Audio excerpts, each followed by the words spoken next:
வேதம் சொல்லுது, காலைதோறும் அவருடைய கிருபைகள் புதிதா இருக்கிறது.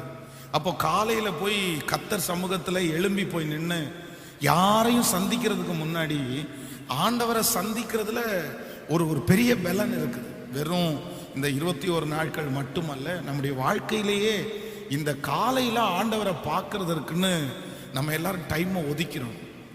அதுதான் நல்லது. ஒவ்வொருத்தருக்கும் நமக்கு ஒவ்வொரு பழக்கம் இருக்குது. சிலர் காலையில் எந்திரிச்ச உடனே மொபைலை பார்ப்பாங்க, சிலர் அலாரத்தை பார்ப்பாங்க, சிலர் தன்னுடைய பிள்ளைகளை பார்ப்பாங்க. உலகத்தில் இருக்கிற மனுஷங்களை நீங்கள் பார்த்தீங்க அப்படின்னு சொன்னால், இந்த கிராமத்து சைடு போயிட்டீங்கன்னா காலையில் அவ்வளோ சீக்கிரமாக எந்திரிச்ச உடனே வெளியே வர மாட்டாங்க. ஏன் அப்படின்னா நல்ல மூஞ்சியில் முழிக்கணும்னு நினைப்பாங்க. நீங்கள் எத்தனை பேர் பார்த்துறீங்கன்னு தெரியல. எங்கள் வீட்டில் எல்லாம் அப்படின்னா எங்கள் அம்மா அன்னைக்கு சத்தம் போட்டே உள்ள வருவாங்க, ஐயோ போச்சு அப்படின்னு. என்ன போச்சு அப்படின்னு கேட்டால், இவன் மூஞ்சில போய் இன்னைக்கு முழிச்சிட்டேனே, காலையில் இவளையே பார்த்துட்டேன், நான் யாரை பார்க்க கூடாதுன்னு நினைச்சேனோ அந்த மூஞ்சியை பார்த்துட்டேன், அவ்வளவுதான். இந்த மூஞ்சியை பார்த்துட்டேன்னா இன்னைக்கு முழுக்க கெட்ட நாள் அப்படின்ற மாதிரிலாம் நானே அவங்க சொல்றது கேட்டிருக்கிறேன். அப்போ உலகத்துல இருக்கிற மனுஷங்க காலையில ஃபர்ஸ்ட் தாங்கள் பார்க்குற ஒரு மனுஷன் இல்லை ஒரு பார்க்குற ஒரு விஷயம் ரொம்ப நல்லதா பாசிட்டிவா இருந்துச்சுன்னா அது ரொம்ப நல்லா இருக்கும்னு நினைக்கிறாங்க. ஆனா உண்மையிலே பைபிள் என்ன சொல்லுதுன்னா, காலைதோறும் அவருடைய கிருபை புதிதா இருக்கிறார். அப்போ நம்ம ஒரு தீர்மானமே எடுக்கணும். ஆண்டவரே, என் வாழ்க்கையில காலையில எந்திரிச்ச உடனே நான் யாரை தான் பார்ப்பேன்னா உங்களை தான் நான் பார்ப்பேன் ஆண்டவரே, உங்க முகத்துல முழிப்பேன். அதான் சங்கீதக்காரன் சொல்லுகிறான், ஆண்டவரே நான் படுத்து நித்திரை செய்தேன், நான் விழித்து கொண்டேன், கர்த்தர் என்னை தாங்குகிறார், அவருடைய சாயலால் நான் திருப்தியானேன். காலையில எந்திரிச்சு பெட்ல உட்கார்ந்தா ஃபர்ஸ்ட் யாரை தான் பார்க்கிறார் அப்படின்னா கர்த்தரையே பார்க்கிறார்.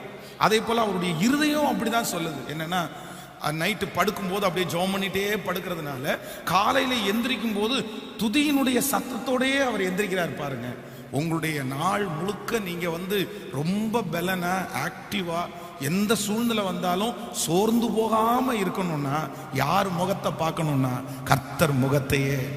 இல்லைன்னா நீங்க எழுதி வச்சுக்கோங்க, இந்த 21 நாட்களும் உங்களுடைய வாழ்க்கையில எத்தனை சோதனை வந்தாலும் உங்களுக்கு அது பெரிய விஷயமாவே தெரியாது.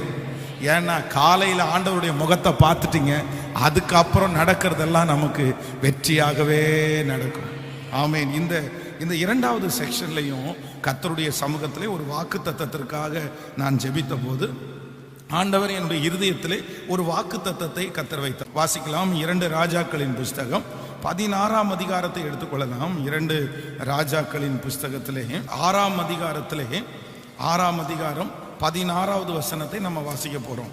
எல்லாரும் எடுத்துக்கொள்ளுங்கள். 2 ராஜாக்களின் புஸ்தகம் 6ஆம் அதிகாரத்திலே 6ஆம் அதிகாரம் 16வது வசனத்தை வாசிக்கலாமா? அதற்கு அவன், பயப்படாதே, அவர்களோடு இருப்பவர்களை பார்க்கிலும் நம்மோடு இருக்கிறவர்கள் அதிகம் என்றார். இன்னொரு விஷயம் கூட எல்லாரும் சத்தமாய் வாசிக்கலாமா? அதற்கு அவன், பயப்படாதே, அவர்களோடு இருப்பவர்களை பார்க்கிலும் நம்மோடு இருப்பவர்கள் அதிகம் என்றான். ஆமென். கர்த்தருடைய பிள்ளைகளே, இந்த 2வது செக்ஷன்ல ஆண்டவர் நமக்கு வாக்கு கொடுக்கிறார்.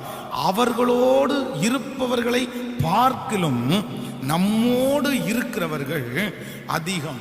இந்த இடத்திலே ஒரு பெரிய சூழ்நிலை ஒன்று உண்டாகிறது. அப்படின்னா சீரிய நாட்டினுடைய ராஜா தன்னுடைய சிப்பாய்களை எல்லாம் எலி தீர்க்கதரிசியையும் அவனுடைய வேலையாளையும் பிடிக்கிறதற்காக அதிகாலையிலே அவர்களை அனுப்பினார்கள். ராத்திரி அவங்க அந்த இடத்தை எல்லாம் பார்த்து இவங்க காலையில எழும்பி வெளியே வரும்போது அவங்கள அரெஸ்ட் பண்ணி, இல்லைன்னா எப்படியாவது அவங்கள தன்னுடைய கைகளில் விலங்கு போட்டு தன்னுடைய ராஜாவினிடத்துல ஒப்புவிக்கணுன்றதுக்காக வர்றாங்க. ஏன் இந்த தீர்க்கதரிசி அவங்க பிடிக்கணும்னு நினைக்கிறாங்கன்னா, இந்த தீர்க்கதரிசி இஸ்ரவேல் ராஜாவுக்கு அந்த சீரிய நாட்டு ராஜா அறைக்குள்ள பேசுகிறது எல்லாத்தையும் இவர் அழகா தீர்க்க தரிசனமா சொல்றாரு. அந்த நாட்டு ராஜா இந்த இடத்துல எல்லாம் கொத்தளங்களை போட்டிருக்காரு, அங்கெல்லாம் நீங்க போக வேண்டாம், அங்கெல்லாம் பத்திரமா இருங்க, அங்க ஒரு 10 பேரை அனுப்பிட்டீங்கன்னா ஜெயிச்சிடலாம். இந்த மாதிரி சீரிய நாட்டு ராஜா அறையிலே, பள்ளி அறையிலே என்னென்னலாம் சொல்றாரோ எல்லாமே இந்த ராஜாவுக்கு அறிவிக்கப்பட்டதுனால சீரியர்கள் ஜெயமே கொள்ளாம போறாங்க. அப்பதான் ராஜா கேட்கிறாரு, நம்மளே யாராவது ஒருத்தன் உளவாளி இருக்கிறானா? ஏன் அப்படின்னா, இங்க நடக்கிறது எல்லாத்தையும் கொண்டு போய் சொல்றாங்களே, நம்ம பள்ளி அறையில பேசுறது அந்த ராஜாவுக்கு எப்படி தெரியுது? அப்பதான் அங்க ஒருத்தன் சொல்றான், அந்த மாதிரி உளவாளி எல்லாம் யாரும் இல்லை, அவர்களிலே ஒருவன் தீர்க்கதரிசி இருக்கிறான். நீங்க என்ன பேசினாலும் கர்த்தர் அவனுக்கு வெளிப்படுத்துவாரு. அவன் போய் அந்த ராஜாவுக்கு சொல்றான். அதனால அந்த மனுஷனை பிடிச்சிட்டீங்கன்னா நம்ம இந்த இஸ்ரவேலரை ஜெயிச்சிடலாம் அப்படின்ற அந்த காரியம் பேசப்பட்டதுனாலதான் இந்த தீர்க்கதரிசியை பிடிப்பதற்காக இப்ப காலையில ரதங்களோடு அநேக ஜனங்கள் வந்து நிற்கிறாங்க. காலையில் அவனுடைய வேலைக்காரனாகிய கேயாசி கதவை திறந்து பார்த்தா அவனுடைய கண்ணுக்கு முன்னாடி நிறைய குதிரை வீரர்கள் இருக்கிறாங்க. அவனுக்கு ஒரு ஆச்சரியமா இருக்குது. உடனே அப்படியே சத்தம் போட்டு, ஆண்டவனே நம்ம மரிச்சிட்டோம், நம்ம ஆண்டவர் நம்மளை எதிரியினுடைய கையில ஒப்பு கொடுத்தாரு, பாருங்க நம்மளை சுற்றி நிறைய பேர் நிக்கிறாங்க, நம்ம 2 பேர் தான் இருக்கிறோம், ஆனா நம்மை பிடிப்பதற்காக நிறைய பேர் வந்திருக்கிறாங்க. அப்பதான் தீர்க்கதரிசி சொல்றாரு, இல்ல இல்ல, அவர்களோடு இருப்பவர்களை பார்க்கலும் நம்மோடு இருக்கிறவர்கள் அதிகம். ஆமேன் சொல்லுங்க. நான் நம்புகிறேன் ஆண்டவருடைய பிள்ளைகளே, இந்த ஜெபத்திலே வந்திருக்கிற நம்முடைய வாழ்க்கையில ஒருவேளை நீங்க கடந்து போகிற சூழ்நிலை இப்படிப்பட்டதா இருக்கலாம்.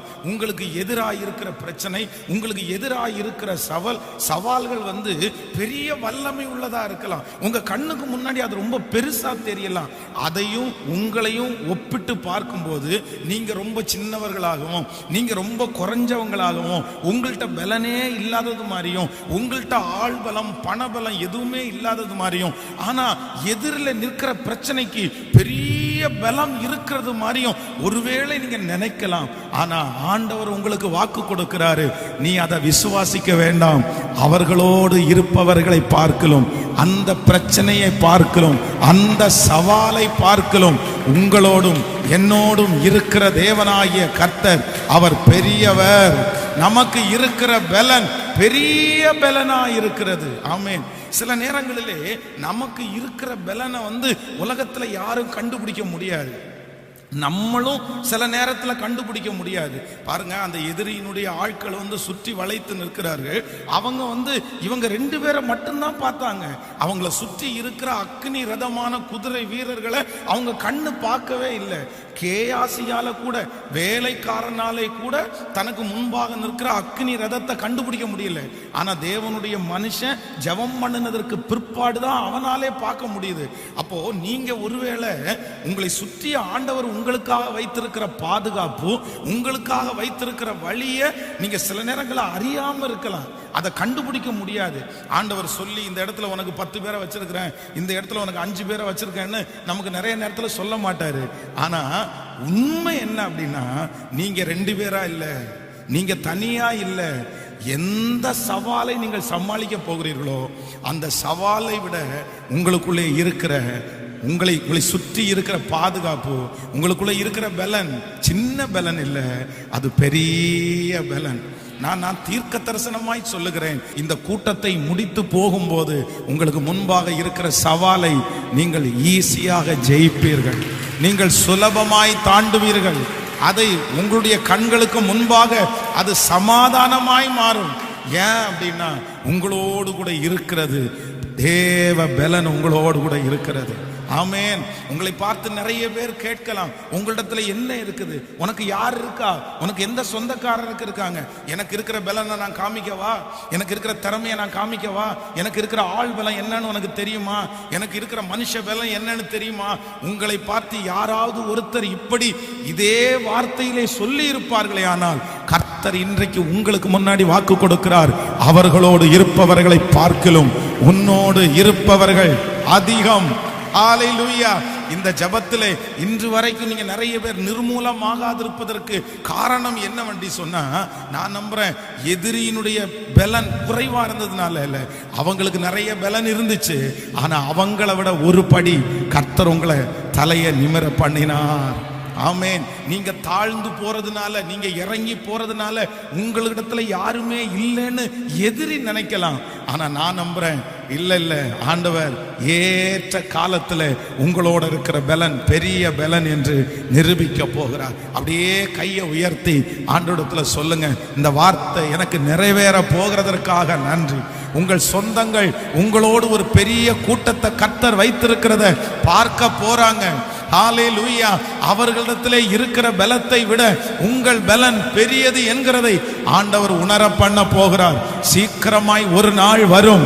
ஓ ஹalleluya. அன்றைக்கு அந்த சொந்தங்களுக்கு முன்பாக உன்னோடு இருக்கிற பலன் பெரியது. அதை கர்த்தர் நிரூபிப்பார். ஆண்டவர் அதை நிரூபிப்பார். ஹalleluya, ஹalleluya. உங்கள் சவால்களை விட நீங்கள் 2 பேர் அல்ல, நீங்கள் 3 பேர் அல்ல. நமக்காக கர்த்தர் அக்கினி ரதமான குதிரை வீரர்களோடு இருக்கிறார். ஆமென் சொல்லுங்கள். இந்த இடத்துல இந்த தேவ மனுஷன் என்ன நினைக்கிறார் அப்படின்னா, பெரிய சவாலை சந்திக்கிறதுக்கு நாங்க 2 பேர் தான் இருக்கிறோம் அப்படின்னு நினைக்கிறாரு. ஒன்று, ஆண்டவருடைய பிள்ளை எப்பொழுதும் நினைத்துக் கொள்ள வேண்டும், வேதத்திலே நீங்கள் தேடி வாசிப்பீர்களே ஆனால் ஆண்டவர் கொஞ்சம் பேரை கொண்டும் அநேகம் பேரை கொண்டும் ரட்சிப்பதற்கு கர்த்தருக்கு தடை இல்லை. நீங்கள் வேதத்தில் ஒரு வசனத்தை நீங்கள் வாசிப்பீர்களே ஆனால் ஆபிரகாமை குறித்து ஆதியாகமத்தில் வாசிக்கும் போது வெறும் 318 பேரு. அவனோட ஆபிரகாமோடு இருக்கிற ஆட்கள் எத்தனை பேருன்னா 318 பேரு. ஆனா எதிரி அவங்களுக்கு விரோதமா இருக்கிற சவால் என்ன அப்படின்னா 4 நாட்டினுடைய ராஜாக்கள். லோத்தையும் அவனோடு சோதோம் கொமோரா பட்டணத்தை அவங்க சிறைபிடித்துட்டு போறாங்க. அதுல லோத்துவும் அவனுடைய குடும்பமும் சிறைபிடிக்கப்பட்டு போறாங்க. அந்த நியூஸ் இப்ப ஆபிரகாமுக்கு வருது. அப்போ ஆபிரகாம் எத்தனை பேரை கூட்டிட்டு போறாருன்னா, அதுவும் எல்லாம் 318 பேரும் பெரிய பெரிய பலமுள்ள ஆட்கள் எல்லாம் கிடையாது. வீட்டில் வேலை செஞ்சவங்க, வேலைக்காரனுடைய பிள்ளைங்க, இப்படி கொஞ்சம் கொஞ்சமா சேர்த்து ஒரு 318 பேர் தான் இருக்காங்க. அவனுக்கு விரோதமா இருக்கிற ராஜாக்கள் 4 ராஜாக்கள் படை வீரர்களோட எல்லாத்தையும் கொள்ளையடிச்சிட்டு போறாங்க. ஆனா வேதம் சொல்லுது 318 பேரை 4 ராஜாக்களாலும் அவர்களுடைய ஆட்களாலும் மேற்கொள்ளவே முடியல. பாருங்களேன், அந்த இடத்துல ஆபிரகாம் போய் ஒரு பெரிய வெற்றியை வாங்கிட்டு திரும்பி வரும்போது அந்த ராஜா சொல்றாரு, சோதோமனுடைய ராஜா சொல்றாரு, ஒண்ணு பண்ணுங்க, ஜனங்களை எனக்கு கொடுத்துருங்க, பொருள் எல்லாம் நீங்க வச்சுக்கோங்க. அப்பதான் ஆபிரகாம் சொல்றாரு, ஆபிரகாமை ஐஸ்வர்யவான் ஆக்குனேன் என்று நீ சொல்லாதபடிக்கு நான் உன்னுடைய செருப்பினுடைய ஒரு வார கூட நான் எடுக்க மாட்டேன், எனக்கு எதுவுமே வேண்டாம் அப்படின்னு. அப்போ ஆண்டவருடைய பிள்ளைகள், இன்றைக்கு இந்த ஜெபத்துல இருக்கிற நீங்க சிறு கூட்டமா இருந்தாலும், நீங்க தகுதியே இல்லாதவர்களா இருந்தாலும், என்ன ஆண்டவருக்கு உங்களை கொண்டு பெரிய சவால்களை சந்திப்பது கர்த்தருக்கு லேசான காரியம். நீங்க நினைக்கலாம், என் திராணிக்கு மிஞ்சி பெரிய சவால் பாஸ்டர், என்னுடைய திறமைக்கு மிஞ்சி பெரிய சவால் பாஸ்டர், என்னுடைய வருமானத்துக்கு மிஞ்சி ஒரு பெரிய சவாலை நான் சந்திக்க போறேன் பாஸ்டர், நான் எப்படி அதை முடிப்பேன், நான் எப்படி அது காரியத்தை கைகூடி வர பண்ணுவேன்.